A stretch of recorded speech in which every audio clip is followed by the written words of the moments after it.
Bueno, para esta segunda entrevista que tenemos a Say Argüelles Durón. Ella actualmente es licenciada en Derecho, es coordinadora del movimiento feminista Femana. Eh, Además ha trabajado en instituciones públicas, conoce mucho sobre cómo funcionan las instituciones públicas en México, sobre todo en el estado de Querétaro. No sé si te quieres presentar, decirnos tu nombre. Hola, pues mucho gusto. Como ya dijo Valerio, mi nombre es Tayar Ruiz Durón, soy licenciada en Derecho y pues tengo experiencia laboral tanto en el sector público, dentro de diversas eh, secretarías aquí en México, al igual que en el sector privado, en despacho y litigio. Al igual que coordino en una colectiva feminista y pues básicamente eso. Ok, Sai. La primera pregunta está ligada un poco a las indiferencias al régimen político. Y la primera pregunta sería, ¿cómo percibes la indiferencia de algunos sectores de la población mexicana hacia la política actual? ¿Crees que es producto del desencanto o es una estrategia para evitar conflictos? Yo creo que al final del día en cualquier conflicto pueden haber diversos factores, tanto sociológicos como inclusive económicos, psicológicos, entre muchas otras cosas.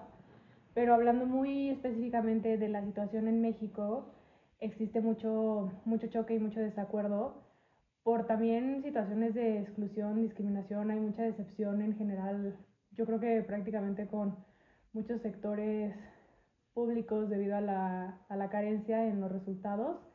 Entonces considero que puede ser una combinación un poco de sí esta segregación que siente la población al no ser tomada en cuenta y sobre todo creo que ahí existe mucho ese disgusto en jóvenes, ¿no?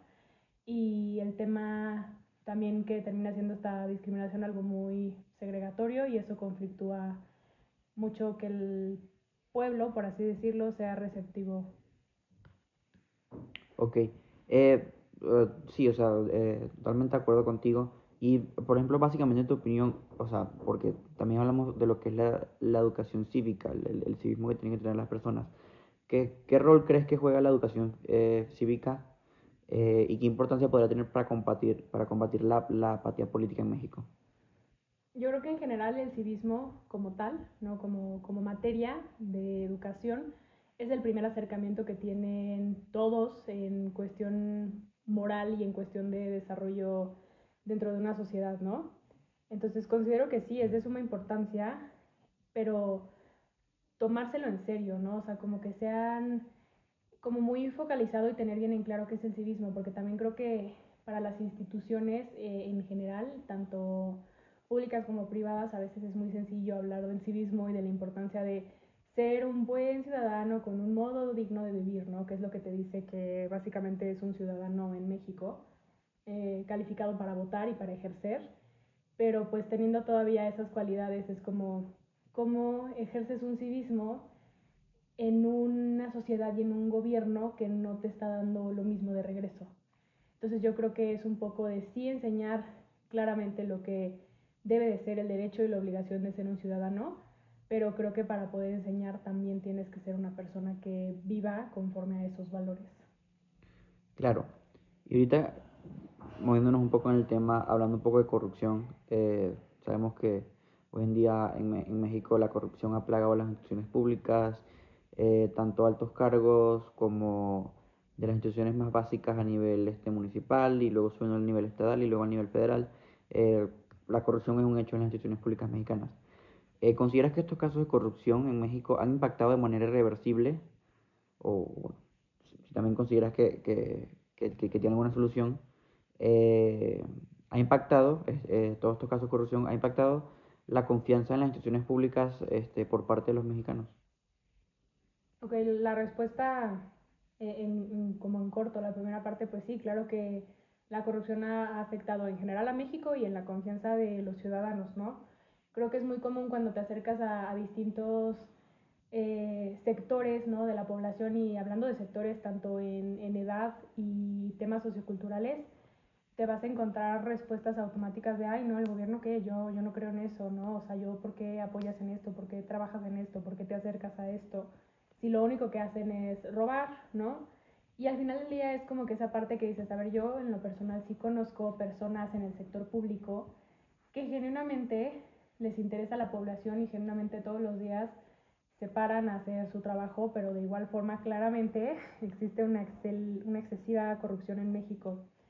Y de la otra parte, pues considero muy personalmente que nada es imposible, ¿no? Que nada es irreversible, pero yo en lo personal creo que sí es un trabajo muy arduo y que sí debe de haber una gran limpieza de personas en instituciones, porque no es posible que estos que conocemos aquí en México como los dinosaurios de la política sigan replicando cargos, replicando el nepotismo, ¿no? Replicando la corrupción y todo es un tema muy delicado. Y como solución, porque considero que a veces sí es muy fácil quejarse, pero creo que una estrategia excelente en México, claramente bien ejercida con las personas adecuadas y con el presupuesto bien ejercido y no llevándolo a situaciones como la corrupción, las políticas públicas son muy funcionales, pensando muy bien en las necesidades de alguna población donde vas a ejercer esta política pública y esta gobernanza, que la gobernanza como tal pues es el buen gobierno, y considero que es muy importante que si sí tienes el conocimiento de cuál es el objetivo y el fin del buen gobierno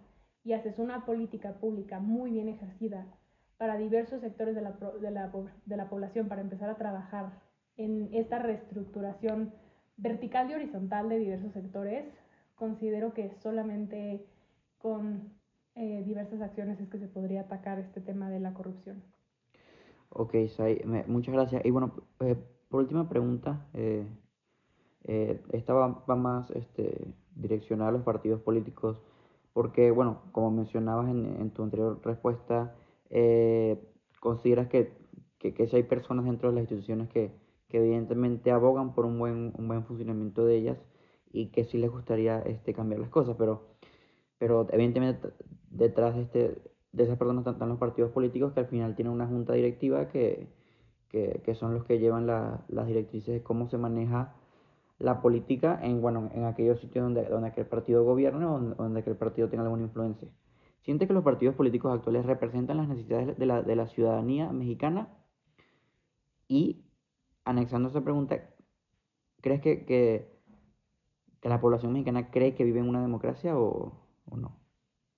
No, considero que existe una parte muy hegemónica en los partidos políticos, hasta parece como algo intocable, ¿no? Y aquí es donde cuestionas un poco, ¿no? Porque cuando hablas específicamente de nuestras carreras, ¿no? Hablando de las ciencias sociales, tanto relaciones internacionales como derecho, siendo pues una de las carreras madres específicamente en temas sociales, creo que cuando empiezas a ver que inclusive como carreras nosotros vamos revolucionando el estudio de la población, el estudio de la ley como tal, el estudio del derecho, ¿no? El estudio de las relaciones internacionales y todo.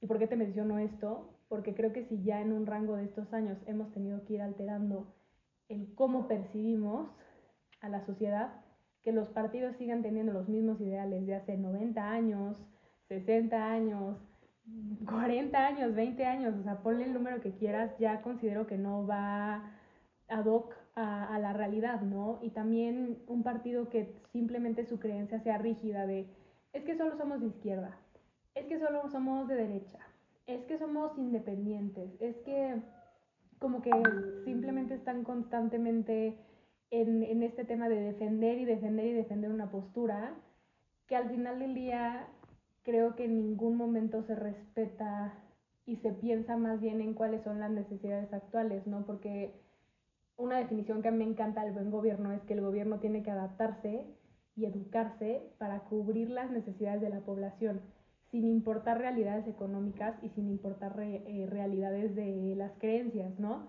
Porque yo te podría decir, ay, es que yo podría ser muy radical o yo podría ser muy conservadora, pero es que la realidad de México es que hay necesidades que no importa cuál sea tu ideal, tienen que ser atendidas y no puedes cegarte y empezar a segregar a tu población porque no comparten ideales, porque en teoría el gobierno debe defender la constitución y la misma constitución te dice que no puedes hacer ninguna distinción ni por sexo, ni edad, ni raza, ni creencia religiosa, ni creencia política, social, entre todos los rangos de discriminación que te puedas imaginar y nada más pensar que te vas a casar con un ideal es muy discriminatorio.